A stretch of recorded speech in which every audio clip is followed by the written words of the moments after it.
కృష్ణా జిల్లా కృత్తివెన్ని మండలం చిన్నపాండ్రాక ప్రాథమిక ఆరోగ్య కేంద్రంలో వివాదం చోటు చేసుకుంది. తనను విధుల నుంచి తొలగించి మెడికల్ ఆఫీసర్కు సంబంధించిన వ్యక్తులు తన స్థానంలో తీసుకొచ్చేందుకు ప్రయత్నిస్తారని స్టాఫ్ నర్స్ సుబ్బలక్ష్మి ఆరోపించారు. అయితే ఈ ఆరోపణలు డాక్టర్ సూర్యతేజ ఖండించారు.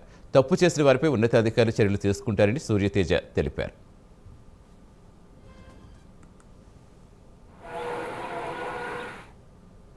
ఈయన వచ్చిన కొత్తలో నన్ను ఈ పోస్టింగ్ వేరే వాళ్ళ కోసం అని చెప్పి అడిగాడు సార్.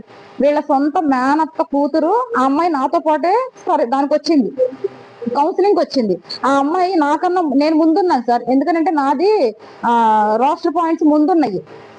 ఉంటే నన్ను అడిగే నేను తీసేసుకున్నా. ఇక్కడ చిన్నపాండ్రక ఈయన మెయిన్ కదా, ఇక్కడ చిన్నపాండ్రక నేను తీసేసుకుంటే ఆ అమ్మాయికి పోస్టింగ్ లేక ఆ అమ్మాయి ఏడ్చి ఫోన్ చేసిందంట.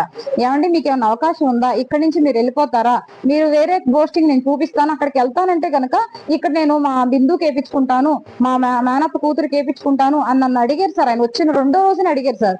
సార్ మాకు మచిలీపట్నం నుంచి ఇక్కడికి నాకు 25 కిలోమీటర్సే సార్, అందుకోసం అని చెప్పి నేను ఇవ్వలేను, నేను అంత దూరం వెళ్ళలేను, మా హస్బెండ్ చూస్తేనేమో మా చల్లపల్లి, నేను అటు ఇటు తిరగలేను సార్, మాకు ఇదైతే ఏకదారి ఉంటుంది, నా వల్ల కాదని అన్నాను సార్.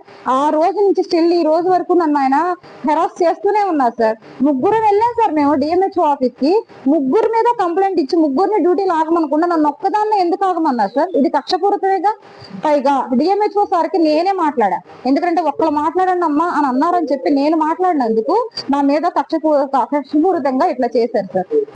ఇప్పుడు ప్రజెంట్ ఏంటంటే నిన్నటి నుంచి ఒక వార్త సోషల్ మీడియాలో చక్కర్లు కొడుతుంది. ఏంటి అంటే స్టాఫ్ నర్స్ని డ్యూటీకి రాకుండా విధుల్లోకి రానివ్వకుండా అడ్డుపడి ఆవిడని బయటే కూర్చోబెట్టేసి బయటే ఉంచేశారు, తలుపులు వేసేసుకొని ఇంకా అక్కడే ఉంచేసి ఇబ్బంది పెట్టాము అని చెప్పి ఇట్లా చేస్తున్నారు. ఇలా ఒక వార్త వచ్చింది. ఏంటి అంటే అది శాంతం అబద్ధం, అది ఒక నటన అనుకోవచ్చు.